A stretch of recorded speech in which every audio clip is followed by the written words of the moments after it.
There is a law that governs success and failure, as certainly as gravity governs a falling stone. It operates invisibly, yet it influences every dollar that enters your life or doesn't. This law doesn't ask for your permission. It doesn't care if you're aware of it or not. It simply acts always and without exception. And the sooner you come to understand it, the sooner you'll realize that your financial condition is not the result of chance, not the fault of the economy, not even the result of your upbringing, but rather the direct outcome of your consistent thoughts, attitudes, and actions. This law I speak of has existed since man first exchanged goods with another. It's older than money. It's older than debt. It is the law of cause and effect. What you sow, you shall reap. Not sometimes, not maybe, always, whether it's corn, character, or cash. What you plant in your mind, what you nurture with repetition, what you act upon with discipline, will in time grow. The question is not whether this law is real. The question is whether you are using it to work for you or against you. I want you to pause here and consider the weight of that truth. Because most people go through life as if they're passengers, not captains. They talk about getting rich like it's a lucky break or a magic trick. They talk about being broke like it's some cruel twist of fate they never deserved. But if we accept that there is a universal law of cause and effect, then there is no mystery. There is only the seed, the soil, and the harvest. If you're reaping lack, it's because somewhere in the process, lack was planted, either in belief, in decision, or in effort. And if you're reaping abundance, it's because you've come to understand how to align with the law through clarity, contribution, and discipline. This may seem harsh to some, but in truth, it is the most liberating realization you will ever have, because it puts the power back where it belongs, in your hands, in your thoughts, in your vision. Now let me ask you, what are you planting today? What are you feeding with your attention? What harvest have your habits been growing? The answers are never hidden. They're all around you, in your bank account, in your daily schedule, in the way you speak about the future. And before we continue, if this idea already resonates with you, if you're someone who believes that the mind is the root of all outward conditions, then I'd like to ask you for a small act of commitment. Like this video, subscribe. Not because I need the numbers, but because it's a symbolic gesture to yourself. It says, I'm serious about learning the laws that govern success. I'm not here to be entertained, I'm here to grow. You see, we're building something together, a foundation of truth that you can return to again and again. A voice in your ear reminding you that the world doesn't give you what you want, it reflects what you are. So let's continue forward, now with full attention. Every person who has ever achieved lasting wealth did so by aligning their thoughts, habits, and behaviors with this great law of cause and effect. And what's remarkable is how ordinary most of them were when they began.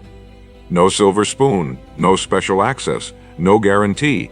But what they had, whether consciously or by instinct, was the discipline to choose the right thoughts consistently. They didn't allow the external noise to dictate their internal weather. They didn't indulge in self-pity or blame. They observed what worked, repeated what worked, refined what worked, and left everything else behind. Wealth, you see, is not a product of sudden windfalls. It is a cumulative result of small decisions made daily, often invisibly, long before the results arrive. And once you internalize this truth, something inside you changes. You begin to see time differently. You begin to respect every morning as a new chance to plant better seeds. And you begin to understand that your future is not a mystery. It's a mirror of today's discipline. Now here's what most people never understand. Being broke is not just a financial condition, it is a mindset. A chronic belief that you are at the mercy of external forces. It is the habit of reactive thinking, of waiting for things to improve rather than becoming the cause of improvement. It is what happens when someone forgets the law and drifts into the illusion that their circumstances are fixed. But the truth is that nothing is fixed. Not your income, not your skill set, not your future. All of these are clay in your hands, waiting to be shaped by vision and molded by effort. The tragedy is that people walk through life like prisoners holding the keys. They stay in the cell of their current life while the door is already unlocked. Why? Because they've been told the lock is on the outside. But it never was, it's in the mind. And the moment you understand that, the moment you take back authorship of your own life, let me give you a challenge, because no idea is useful until it is applied. Tonight, before you go to sleep, take out a notepad, and I want you to write 2 columns.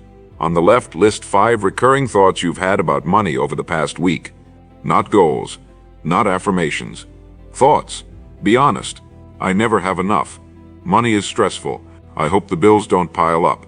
Whatever it is, write it down. On the right side, write 5 new thoughts that you will intentionally plant instead. Not fantasies, but empowering truths. I am building my value daily. Every dollar I earn is a reflection of service rendered. I have the power to multiply what I steward well. This exercise is not magic. It is law. As you think, so shall you act. As you act, so shall you become. As you become, so shall you earn. Wealth begins not in the bank, but in the beliefs you entertain most consistently. Now some may say, but Earl, what about luck? What about timing? What about people born into wealth? And those are fair questions, but they are distractions if you let them be. Because luck is never a strategy, and timing more often than not is created, not waited for. And those born into wealth? Well, the studies show they lose it more often than they keep it, unless they too obey the law. Because no matter what your starting point, the rules do not change. Gravity does not care if you're rich or poor, and neither does the law of cause and effect. If you plant corn, you get corn. If you plant nothing, you get weeds. And if you plant doubt, fear, procrastination, you will harvest lack, stress, and regret. But plant discipline, vision, contribution, and the harvest will be wealth, peace, and purpose. It really is that simple. But simple is not the same as easy. And that's where most people get lost. They confuse understanding with transformation. They listen to a speech like this, nod their heads, maybe feel inspired, but then they go back to planting the same thoughts, watering the same weeds, repeating the same language of lack. Why? Because they haven't committed to the daily work of rewiring. That's what it takes. Not a burst of motivation, but a steady diet of reprogramming, of challenging the old and reinforcing the new. You wouldn't expect to get in shape from a single workout, and yet people expect to become wealthy from a single insight. The truth is, your thoughts are like grooves in the brain, deep, repetitive, automatic. And to change them, you must first become conscious of them, then consistent in replacing them, and finally courageous enough to act before you feel ready. So let us close part 1 with this simple declaration. Wealth is not something you chase, it is something you align with. It does not come to the frantic or the entitled, it comes to the focused, the generous, and the responsible. The law is already at work in your life. The only question is, are you sowing in alignment with the harvest you say you want? If not, change the seed, change the thought, change the way you show up today, because today, right now, is the cause. Tomorrow will be its effect. And if this message has stirred something in you, if you know there's more for you, if you're ready to start living by law rather than luck, then don't just think about it. Share this video. Comment below with one thought you're choosing to plant today. Help someone else begin their journey. Because when you teach it, you own it deeper. And when you act, you attract. I'll see you in part 2. Most people misunderstand wealth because they misunderstand value. They think money is the goal, when in fact money is only a symbol, a certificate of performance, exchanged for perceived value delivered. You do not attract money, you attract opportunities to serve. And when you serve well, consistently, and with excellence, money becomes the byproduct. That is the law. And yet how many people spend their lives chasing the symbol rather than building the substance? How many waste their energy on schemes and shortcuts while ignoring the root cause of all sustainable wealth: usefulness? If you want to be rich, become irreplaceable. Develop a skill so valuable, so precise, so needed that people feel fortunate to pay you. Whether it's in your career, your craft, your business, it doesn't matter. The rule is universal. The more valuable your output, the more generous the world becomes. Because money does not flow to desire, it flows to demand. And demand is earned by usefulness multiplied by trust. You must begin to see yourself not as a consumer, but as a creator, a contributor, a builder of outcomes that improve lives, solve problems, and expand possibility. And to do that, you have to reverse a common mindset, the belief that success comes after the reward. It doesn't. Success comes after the preparation. It comes after the invisible hours of development. It comes after you've delivered value again and again without applause, without recognition, without guarantees. That's what most people are unwilling to do. They want the prize without the price. They want to skip the process. But the law cannot be tricked. It sees what you do in the dark. It multiplies what you give when no one is watching. So ask yourself right now, what am I becoming excellent at? What am I mastering in silence that the world will one day pay to witness? What pain am I willing to endure today so that I can be rewarded tomorrow? This leads us to a second principle. Wealth flows to those who think long-term. The broke mind is impulsive. It trades what it wants most for what it wants now. It thinks in hours and days. The wealthy mind thinks in years, decades, even generations. It delays gratification. It invests instead of spends. It creates instead of consumes. It plants trees that may not bear fruit for a long while, but when they do, they feed entire families. And this is not just financial. This is mental. This is emotional. This is spiritual. because your entire life is the sum of what you have chosen to value, and long-term thinking is the discipline of valuing legacy over indulgence. It's what keeps you building when others quit. It's what lets you say no to distractions, because you've already said yes to a vision. So if you want to know your financial future, look at how far ahead you're thinking. If you're only planning for the weekend, you'll always be a servant to those planning for decades. Let's go deeper. Think about the concept of stewardship. This is a word we don't hear enough in conversations about money, but it may be the most important one, because you don't own your money, you manage it. You don't own your talents, you develop them. You don't even own your time, you trade it. And how you manage those things today will decide what multiplies tomorrow. The world rewards the good steward, the person who takes care of small resources with excellence, discipline, and foresight. Think of the parable. The servant who invested his talent was given more. The one who buried it out of fear, even what he had was taken away. That's the law in action. And you've seen it. The person who treats a small business like a Fortune 500 company soon runs a large enterprise. The person who treats every dollar with care never stays broke for long, because money flows to structure. It flows to discipline. It flows to the hands of those who treat it with respect. So what does stewardship look like in practice? It looks like knowing where your money goes each month. It looks like studying wealth, not envying it. It looks like spending less than you earn, not sometimes, but always. It looks like tracking your habits, because what gets measured gets mastered. It looks like protecting your time like gold, because it is. And it looks like holding yourself to the highest standard even when no one else does. Because wealth is not a number, it is a standard of thinking, and if you don't raise that standard, no amount of income will keep you from leaking it through bad decisions. You've heard stories of lottery winners who lose it all, athletes who go bankrupt. That's not bad luck, that's poor stewardship, because income without wisdom leads to erosion. It's the internal blueprint that determines whether your wealth grows or disappears. Now let's talk about the invisible force behind all of this, your identity. The strongest force in the human psyche is the desire to stay consistent with who we believe we are. So if you believe you're a person who's bad with money, guess what? You'll sabotage every raise, every windfall, every opportunity. Not because you want to, but because your subconscious is loyal to your identity. It will reject anything that doesn't match your self-image. This is why affirmations alone don't work, because you can't just speak new words. You must install a new identity. You must become the kind of person who is responsible, creative, abundant, and strategic. You must stop saying I'm broke or I can't afford it, and start asking, how can I create the value that makes this possible? Because every time you reinforce the old identity, you strengthen the old pattern. But every time you act in alignment with the new identity, even in small ways, you rewrite the code. Identity is not changed through information. It is changed through repetition and action.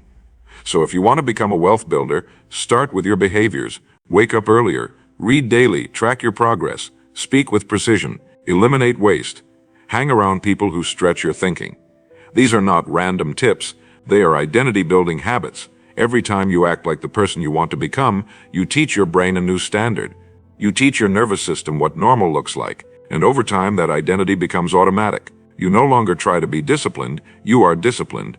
You no longer try to manage your money, you just do. And that's when the world begins to respond to you differently, because you're no longer signaling desperation, you're signaling direction, and the world rewards direction. It follows those who know where they're going. So let me ask you, who are you becoming? Not in theory, not in hopes, but in behavior, in attitude, in thought. Because if you're still acting like a broke person, blaming, consuming, waiting, drifting, then the law will treat you accordingly. But if you start behaving like a wealthy person now, thinking long-term, valuing your time, investing in yourself, then the law will adjust the results to match.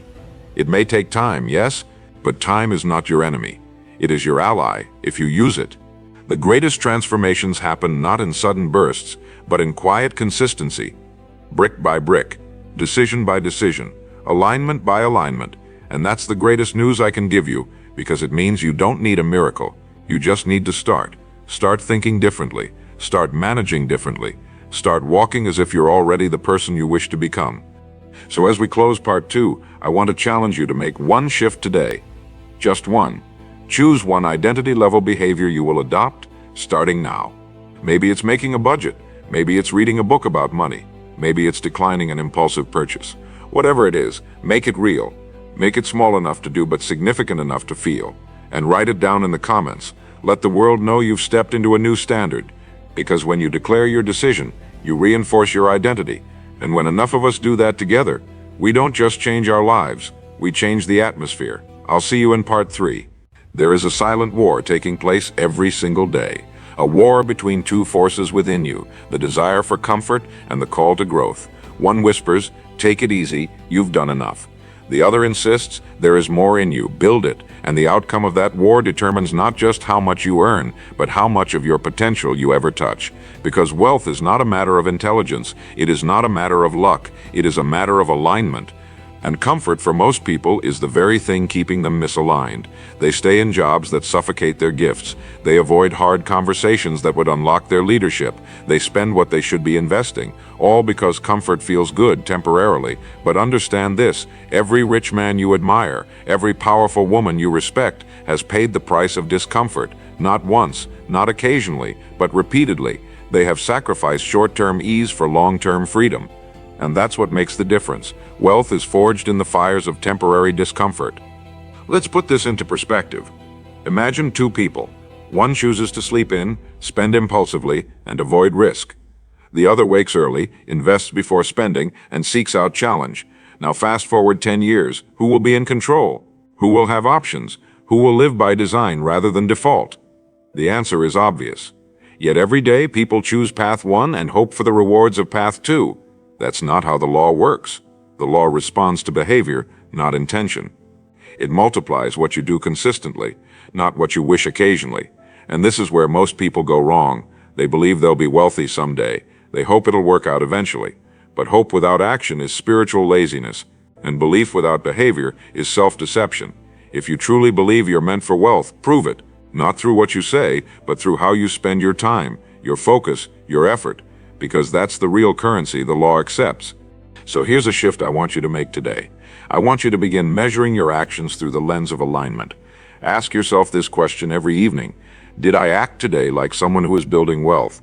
Not did I stay busy, not did I avoid pain, but did I behave like the version of me who already has the life I want? If the answer is yes, celebrate it, reinforce it. If the answer is no, don't spiral into guilt, adjust. Because guilt is useless without action, but awareness, that's powerful. Because awareness allows you to interrupt the cycle, to pivot, to realign. That's the real advantage of the wealthy. They course correct quickly. They don't wait for disasters to learn the lesson. They act on signals, not explosions. And that responsiveness is a form of mastery. It is wealth building in motion. Let's explore the idea of compound action. Most people understand compound interest, but few understand compound action. The principle is simple. Small, repeated decisions create exponential results over time. One skipped coffee won't make you rich. One workout won't change your body. One podcast won't transform your mindset. But stacked together over weeks, months, years, these tiny choices shape your destiny. Think of your actions like drops of water. Alone, they seem insignificant, but consistently poured into the same vessel, they eventually overflow. The problem is most people pour their energy into leaky buckets. They start projects, then stop. They make plans, then quit. They commit to growth, then give up when it gets hard. And so they never see the compounding effect. They stay trapped in the starting line.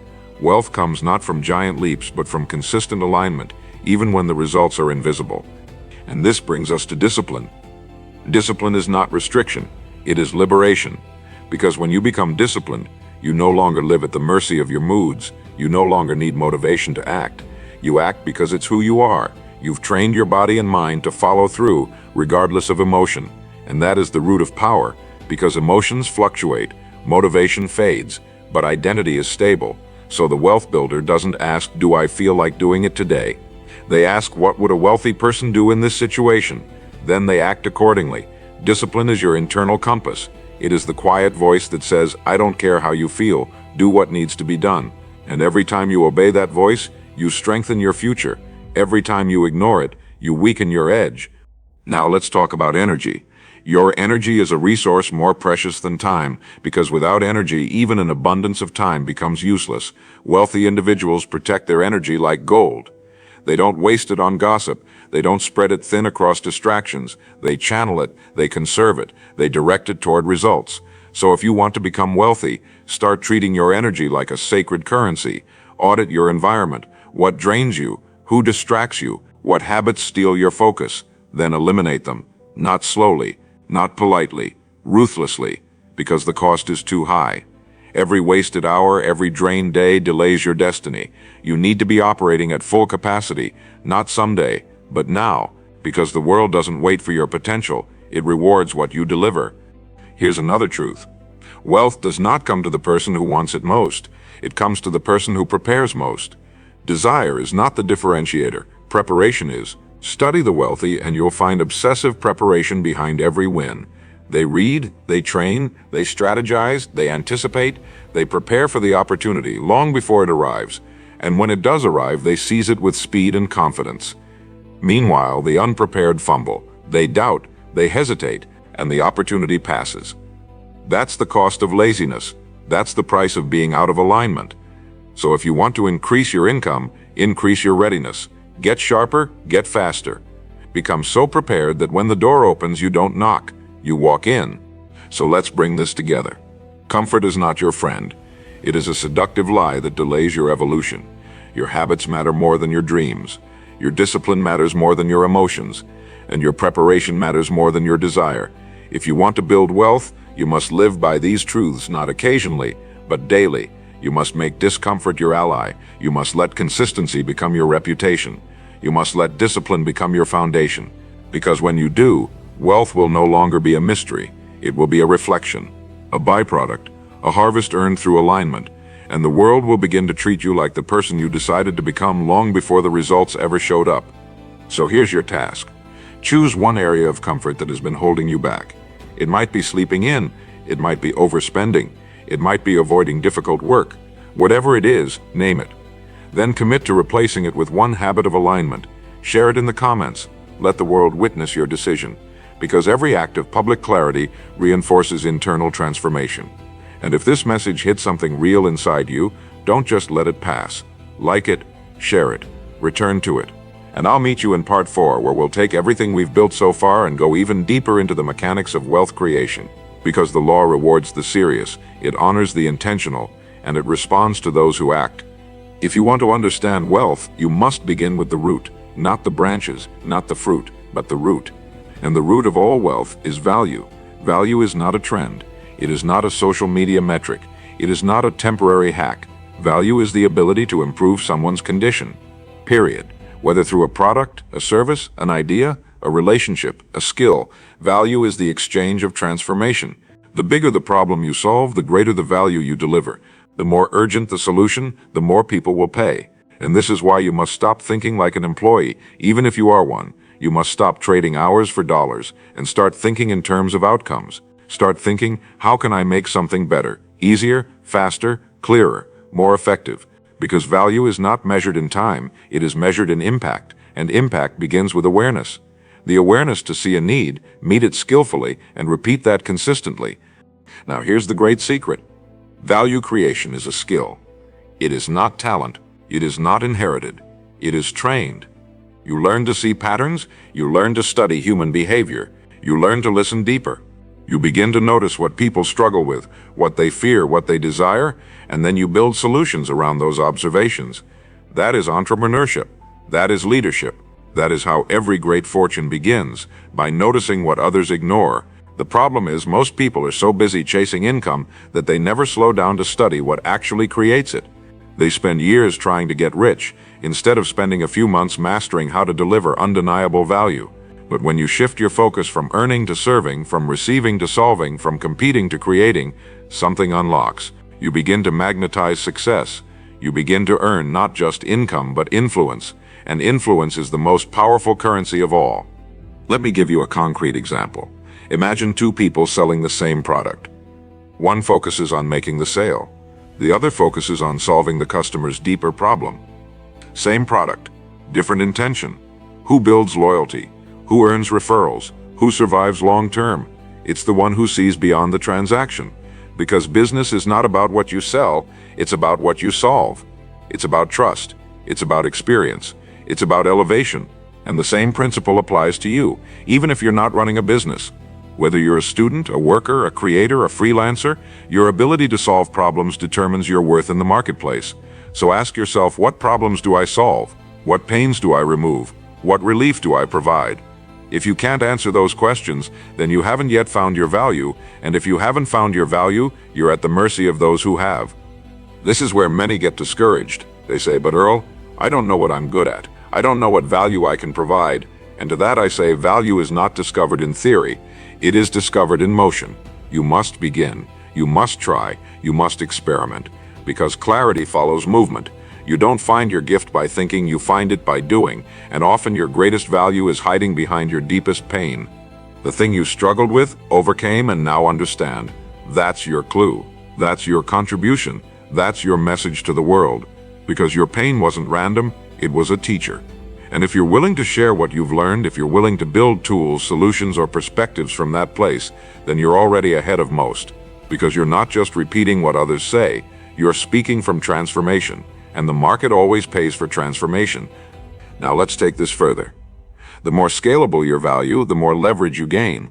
Leverage is how wealth multiplies. It's how one idea, one product, one solution can reach 10, 100, or 1,000,000 people with or without your constant presence. This is how the rich get richer, not because of unfair advantage, but because of strategic leverage. They understand how to remove themselves from the bottleneck. They build systems. They create intellectual property. They license their work. They use technology, teams, and capital to extend their reach. And if you want true financial freedom, you must eventually learn to do the same. You must learn to think beyond your own effort. You must ask, how can I make this repeatable? How can I build something once that pays me forever? That's not greed. That's wisdom. That's the mindset of a steward, not a laborer. And this brings us to a powerful truth. If you are not building assets, you are building someone else's. Assets are what make you rich, not a job, not a title, not even a high income. Because income disappears, assets grow. Assets are anything that continue to provide value without your daily input. Real estate, investments, digital products, licensing rights, equity, intellectual property. These are the tools of wealth. And most people are never taught this. They're taught to trade time for money, to buy liabilities and call them status, to spend everything they earn and hope retirement will work itself out. That is not wealth. That is dependence dressed as success. And you must break that pattern now, even if you start small, even if it's just one book, one idea, one rental, one investment, because the sooner you begin building assets, the sooner you escape the trap of income addiction. Let's talk numbers for a moment. If your lifestyle costs $5,000 a month, then true financial freedom begins when your assets generate $5,005 a month without you trading your time. That's it. That's the first milestone. And from there, the possibilities open up. You can scale, you can reinvest, you can delegate, you can choose. That's the real reward of wealth choice. Not gold watches, not exotic vacations, but the power to say yes or no without fear. The power to walk away, to pivot, to build, to rest. And if that doesn't motivate you, check your vision, because you may have confused comfort with freedom. They're not the same. Comfort lulls you to sleep. Freedom wakes you up, and it is earned. Not through shortcuts, but through strategy, stewardship, and sacrifice. So let us summarize this chapter with clarity. Wealth flows to those who create value, solve problems, and build assets that scale beyond effort. It begins with noticing, it grows through solving, it multiplies through leverage, and it stabilizes through discipline. If you want to be rich, don't focus on getting paid, focus on becoming needed. Then build ways to deliver that need at scale. That is the formula. And you can begin today, not by waiting, not by overthinking, but by acting, by choosing one problem to solve, one skill to sharpen, one asset to begin building. And once you begin, never stop, because the world needs more builders, and it will reward them handsomely. Now take a moment to reflect. What is one problem you've solved for yourself that others may still be struggling with? What skill, insight, or system have you built that could be shared, that could be scaled, that could become a foundation of value in the world? Share it in the comments. Make it public. Give your future self a marker to return to. Because when you claim your value, you begin to attract those who need it. And if this message has stirred something in you, don't let it fade. Like the video. Subscribe. Rewatch this part if needed. And I'll meet you in part 5, where we'll explore the mindset traps that quietly keep people broke and how to dismantle them one by one. Until then, build something that lasts. The greatest threat to your wealth is not inflation, not taxes, not competition. It is your own unexamined beliefs about money. Because whether you know it or not, you carry a a set of assumptions, patterns, and subconscious scripts that dictate how you relate to money, how you earn it, how you keep it, and how you multiply it. Most people never question these stories. They inherit them from parents, from culture, from the media. Money is the root of all evil. Rich people are greedy. You have to work hard for every dollar. These phrases sound harmless, even noble, but repeated often enough, they become mental cement. They shape decisions, they limit vision, and they keep people poor, not just financially, but mentally. So if you're serious about wealth, you must do what few ever do. You must examine the script. You must hold it up to the light and ask, is this belief true? Is it useful? Is it serving the life I'm building or sabotaging it silently? Let's dismantle the first lie, that money is evil. This belief is one of the most damaging ever accepted by the masses, because if you believe that money corrupts, then on some level you will repel it, you'll self-sabotage, you'll feel guilt for desiring more, you'll apologize for wanting better. But money is not evil, it is neutral. It's a magnifier. It amplifies what's already inside the person. If someone is generous, money gives them greater capacity to give. If someone is selfish, money reveals it faster. The problem is not the money, it's the moral programming behind it. And if you were raised to believe that wealth requires exploitation or compromise, then you must rewrite that belief now. Because as long as you associate money with harm, your subconscious will protect you from it. It will make sure you never have too much. It will keep you stuck just below your true potential. Not because you're incapable, but because you've been conditioned to feel unworthy of more. Now consider the belief that you have to work hard for every dollar. This sounds responsible, doesn't it? But it's a trap because it creates a ceiling on your income. It teaches you to equate effort with value rather than outcome with value. There is nothing noble about burnout. There is nothing strategic about working more hours without scaling your impact. Wealth is not earned by those who work hardest. It is earned by those who think smartest, those who build systems, those who develop leverage, those who focus not on being busy but on being effective. This does not mean avoiding work. It means choosing the right work, high-value work, scalable work, work that builds equity, not just income. And if that challenges your current identity, good. Because discomfort is the door to freedom. You're not here to worship hustle, you're here to build legacy. And legacy is built through decisions, not exhaustion. Another hidden belief is that you're not the type of person who becomes wealthy. This belief is subtle. It hides in your language, your posture, your decisions. It says, people like me don't get rich. It says that life is for them, not for me. And as long as you carry that belief, you will filter every opportunity through it. You'll dismiss ideas too quickly. You'll downplay your abilities. You'll stay small not because you lack capacity, but because you lack permission. Let me say this clearly. There is no type. Wealth doesn't care about your background. It doesn't care about your accent. It doesn't care about your past. It only cares about alignment with the law. So if you are willing to learn, to execute, to persist, then wealth is not just possible, it is predictable. But first, you must rewrite the story. You must stop asking, who am I to succeed, and start asking, who am I not to? Now let's explore another trap, the belief that saving is safer than investing. This mindset keeps millions trapped in mediocrity. They save diligently, afraid to risk. They hoard pennies while ignoring opportunities. They confuse caution with wisdom. But here's the truth. Saving alone will never make you rich. Not in a world where inflation eats your money daily. Not in an economy where money loses value if it's idle. You must learn to invest, not recklessly, not blindly, but strategically, in yourself, in your skills, in your business, in assets that produce cash flow. Because the game is not just to accumulate, it is to multiply. That is what the wealthy understand. They know that risk is not the enemy, ignorance is, and the antidote to ignorance is education.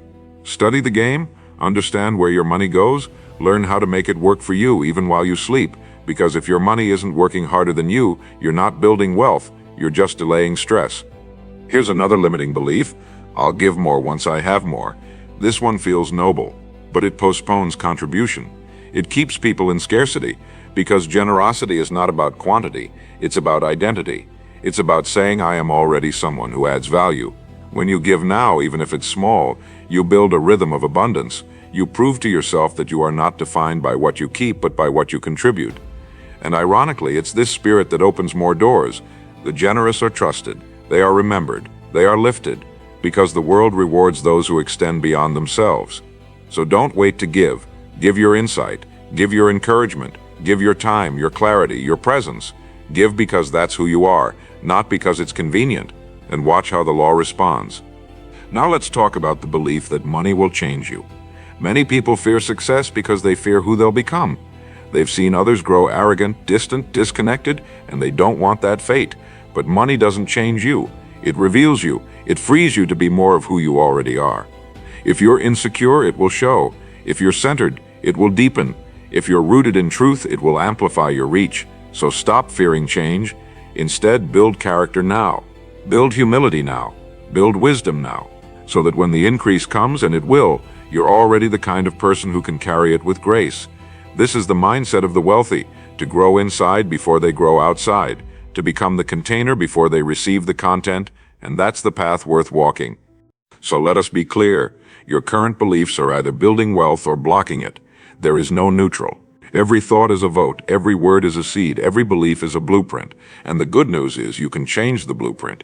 You can rewire the pattern, you can install new truths, not overnight, not with a wish, but with intention, repetition, and aligned behavior. This is your responsibility. No one will do it for you. But once you take it seriously, once you commit to mastering the story behind the strategy, you'll realize that the ceiling was never external.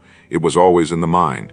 And that's where true wealth begins, in the quiet place where new beliefs are born.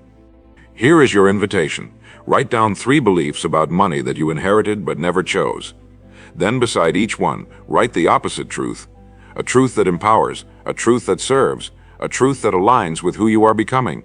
And don't keep it private. Share one of them in the comments. Declare your new standard. And if this message helped tear down an old wall inside you, share it. Let someone else be set free too. The law is listening. Your future is watching. And in part 6, we'll begin laying the tactical foundations, how to structure your day, your focus, and your routines to produce financial momentum. But none of that matters without belief, because you'll never outperform the story in your head. We now enter the part of our journey where the invisible becomes visible, where the philosophy becomes structure and the beliefs become behavior. Because wealth is not an event, it is a lifestyle. It is not something you pursue for a season, it is something you embody daily. And the clearest way to measure whether someone is truly on the path to wealth is to look at how they spend their days, not their dreams, not their speeches, but their calendar. Because your calendar never lies. It reveals what you prioritize. It shows whether your life is reactive or intentional. And if you study the wealthy, those who have built their wealth, not inherited it, you'll notice something. They don't live by default. They live by design. They rise earlier. They block time for thought. They track their goals. They audit their actions. And they do it consistently. Not perfectly. Not always with inspiration, but with discipline, with structure, with non-negotiables that support the vision. Let's begin with the morning. The start of your day is the start of your results. If you win the morning, you begin your day as the cause, not the effect. Most people begin in reaction. They wake up late. They reach for their phone. They consume the opinions of strangers before they've even looked inward. And so they spend the rest of the day catching up, never creating, never leading.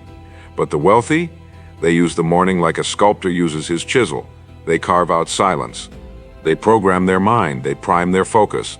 Whether it's through journaling, prayer, reading, visualization, or planning, the point is not the method. The point is ownership. It's about beginning the day with clarity, with direction, with alignment.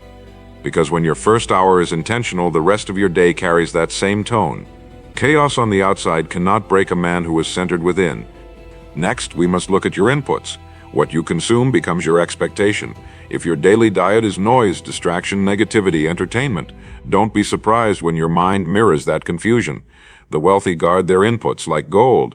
They choose what enters their mind. They curate their conversations. They filter their media. They read daily. Not to feel smart, but to stay sharp. They know that their greatest asset is not their product, not their brand, but their judgment. And judgment comes from wisdom. And wisdom comes from exposure to truth, principles, and timeless ideas. So let me ask you plainly, what are you reading? Who are you listening to? What messages are you rehearsing daily? Because your mental diet will determine your financial metabolism. Garbage in, garbage out. Excellence in, excellence out. If you want to think at a higher level, you must feed your mind accordingly. Now let's talk about focus. Focus is the currency of wealth. More than time, more than talent, more than luck. because we live in an age where distraction is the norm and those who can focus have a superpower. The wealthy do not multitask. They don't scatter their energy across 10 shallow tasks. They move deeply into a few essential priorities. They batch their work. They protect their peak hours. They turn off notifications. They create before they consume. They know that attention is the new oil, and they treat it as such. You must begin doing the same. Choose your 3 highest value tasks each day and complete them before the world can pull you in 10 directions. Don't confuse busyness with productivity. Don't mistake urgency for importance. Focus is not just what you do, it's what you say no to, and wealth rewards those who say no more often than they say yes. Let's go deeper into structure. One of the most overlooked secrets of wealth is rhythm, not motivation. Not hustle, but rhythm. The wealthy create cycles of execution. They operate in systems, weekly reviews, monthly audits, quarterly planning. They don't drift from one task to the next, hoping for momentum. They build it. Like an athlete in training camp, they follow a schedule, a framework, a blueprint, and over time, those systems compound. That's the key. Consistency compounds. It's not what you do once, it's what you do always. A simple rule followed daily beats a complex strategy followed occasionally. So build your systems now. Use checklists, use calendars, use routines, not because it's trendy, but because it frees your mind to do the real work. Discipline is what creates flow, structure is what enables creativity, and systems are what scale wealth. Now consider this. Your environment is either a catalyst or a cage. The people around you, the space you work in, the energy you allow. All of it either reinforces your wealth identity or undermines it.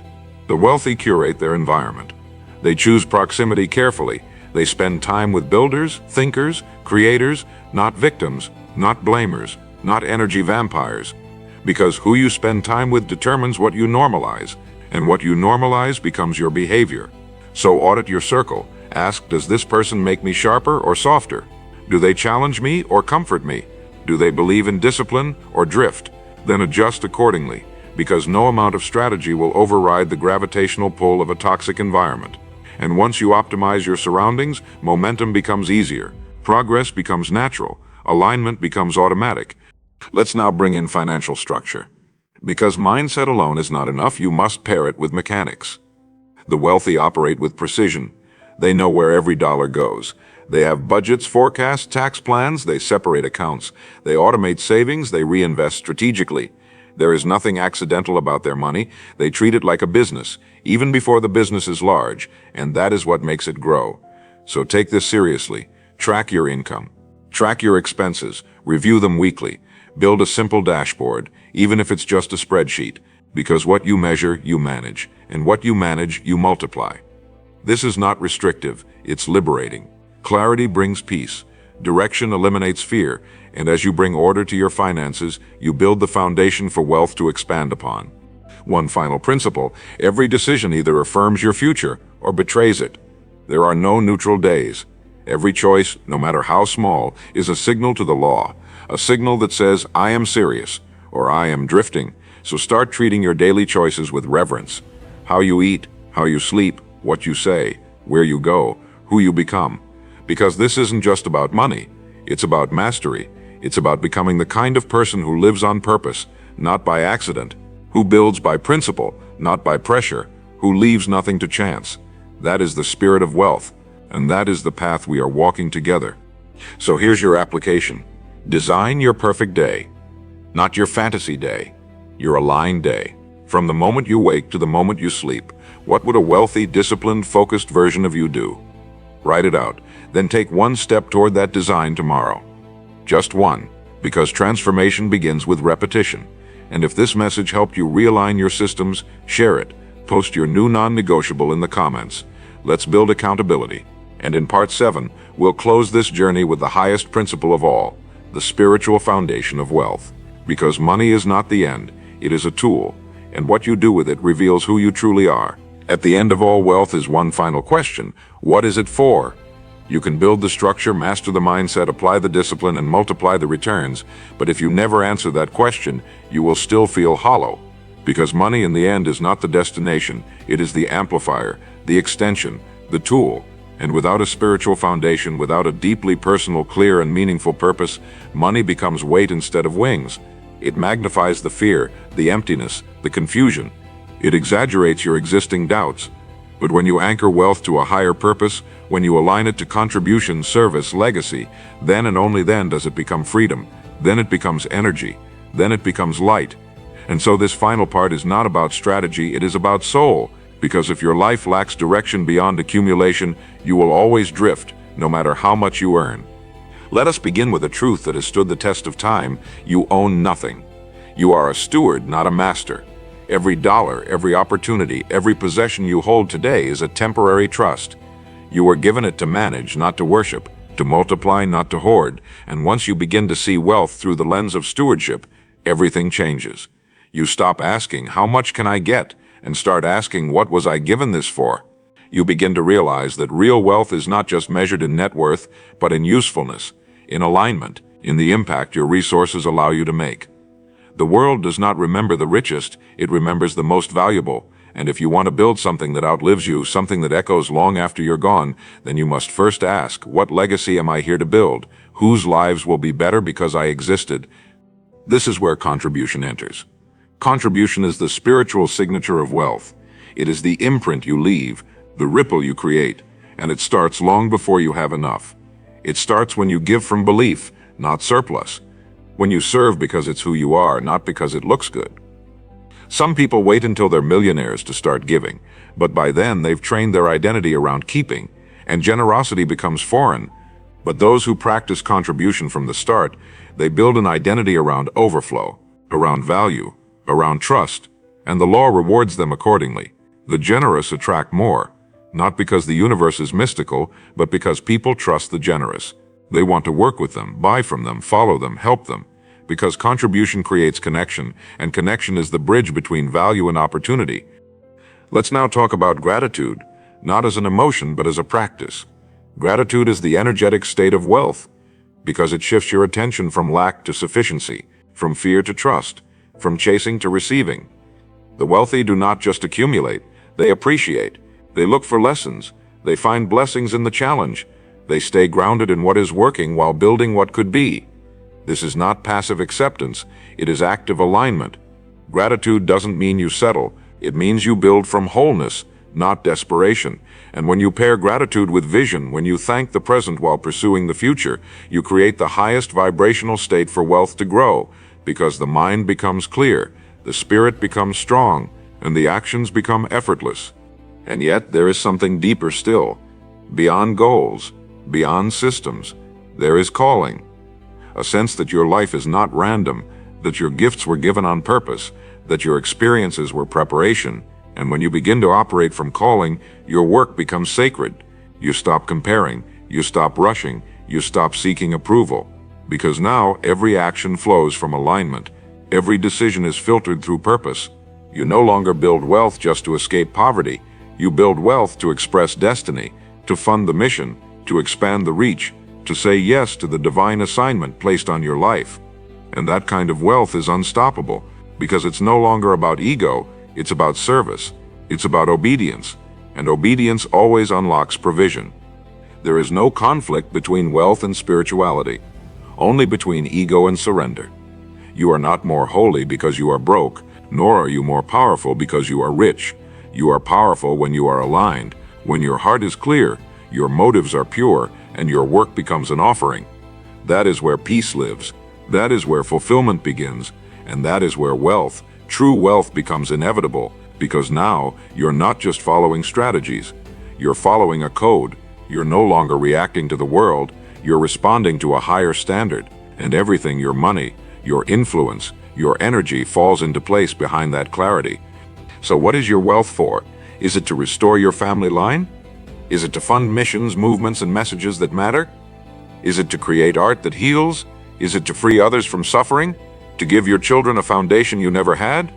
To leave behind more than memories but systems, structures, and tools that continue to bless long after you're gone? Your answer is yours alone. But once you find it, write it down. Let it become your North Star. And from this day forward, let every financial decision pass through that filter. Because wealth without purpose is noise. But wealth with purpose, that's music. That's legacy. That's power in its highest form. Now we close where we began, with the law. The law does not just govern money, it governs meaning. And when you align your inner world with truth and your outer world with discipline, and your higher calling with contribution, you are no longer chasing wealth. You are attracting it. You are becoming it. And the world begins to respond accordingly, because you have become the cause, and the effect is inevitable. So here is your final act. Write your wealth purpose in one sentence. Share it below, not for validation but for clarity. Let your future self see that this was the moment everything aligned. And if this message has served you, share it, send it to someone who needs it, bookmark it, return to it, and never forget, wealth is not what you have, it's who you become. And who you become is decided every day by law, by intention, and by the choices you make when no one is watching.